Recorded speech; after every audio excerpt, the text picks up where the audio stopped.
Dunia seakan tenang di permukaan, tapi di bawahnya, ekonomi global sedang bergolak. Harga minyak dunia menembus rekor tertinggi dalam 5 tahun terakhir. Dolar Amerika melesat tajam, membuat banyak mata uang negara berkembang limbung. Suku bunga global naik, hutang membengkak, dan inflasi menjadi momok baru yang menakutkan. Investor di seluruh dunia mulai gelisah. Dari Wall Street di Amerika, Shanghai di Tiongkok, hingga Jakarta, semua menahan napas. Dunia sedang berdiri di tepi jurang. Dan pertanyaannya sederhana tapi mengerikan. Apakah kita siap menghadapi krisis berikutnya?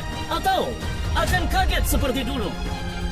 Krisis global hari ini tidak datang dari satu arah. Ia lahir dari serangkaian peristiwa yang saling terkait. Perang, kebijakan moneter, dan ketegangan politik antar negara. Di Timur Tengah, konflik kembali memanas mendorong harga energi melonjak. Di Eropa, pabrik-pabrik berhenti karena biaya produksi tak terkendali. Sementara di Amerika, Bank Sentral terus menaikkan suku bunga untuk menekan inflasi. Tapi kebijakan itu punya harga mahal. Modal global berpindah ke dolar, membuat mata uang di Asia dan Afrika melemah drastis. Dalam beberapa bulan terakhir, lebih dari 80 negara mengalami tekanan likuiditas.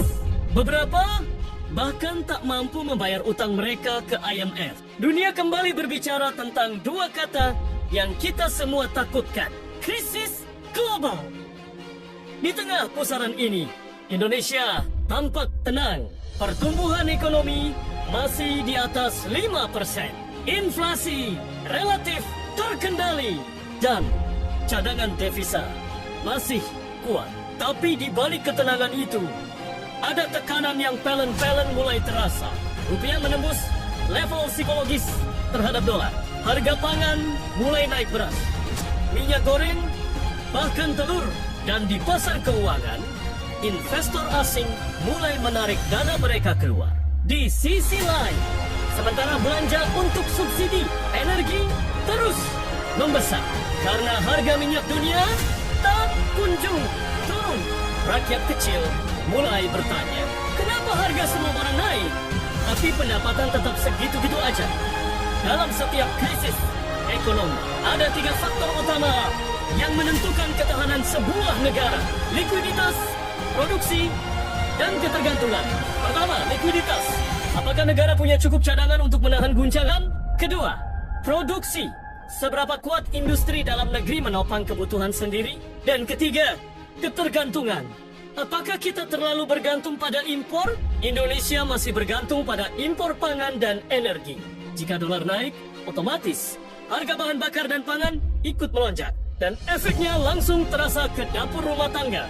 Biaya hidup naik, daya beli turun, dan inflasi domestik meningkat. Jika situasi ini dibiarkan, maka kita bisa menghadapi krisis kepercayaan.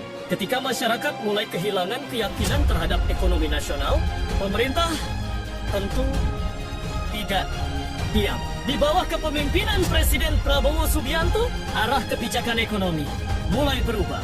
Fokus diarahkan pada kemandirian pangan, energi dalam negeri, dan industrialisasi nasional. Prabowo percaya kedaulatan ekonomi hanya bisa dicapai jika bangsa ini berdiri di atas kaki sendiri. Program hilirisasi, ketahanan pangan, dan transisi energi terus digenjot. Namun, kebijakan besar seperti ini tidak instan. Butuh waktu, butuh konsistensi, dan butuh dukungan rakyat. Tantangannya bukan hanya ekonomi, tapi juga politik, birokrasi, dan mentalitas bangsa. Apakah kita siap berubah dari negara konsumtif menjadi negara produktif? Krisis global bukan hanya angka di layar bursa. Ia nyata di kehidupan sehari-hari. Harga beras yang naik Rp1.000, ongkos kirim yang melonjak. Tapi di sisi lain, ada generasi baru yang tidak menyerah. Anak-anak muda yang membuka bisnis digital, petani yang belajar teknologi pertanian modern, dan startup lokal yang menembus pasar dunia. Mereka adalah bukti bahwa meski dunia berguncang, harapan itu tidak pernah padam. Dunia sedang goyah, tapi bangsa yang besar tidak diukur dari seberapa sering ia jatuh, melainkan seberapa cepat ia bangkit setiap kali terjatuh. Indonesia pernah melalui badai besar dan gejolak global berkali-kali. Namun, kita tetap berdiri karena kita punya satu hal yang tak dimiliki banyak negara lain. Keteguhan rakyatnya mungkin dunia belum tahu, tapi dari sebuah negeri kepulauan di Asia Tenggara ada kekuatan besar yang sedang bangkit perlahan. Kekuatan yang lahir dari keringat, harapan, dan kepercayaan diri sendiri. Dunia boleh diambang krisis. Dunia sedang bergejolak. Tapi masa depan ekonomi Indonesia ada di tangan kita semua. Menurut kamu, apa yang harus dilakukan agar Indonesia bisa bertahan dari badai global ini? Tulis pendapatmu di kolom komentar. Suara kamu penting untuk masa depan bangsa.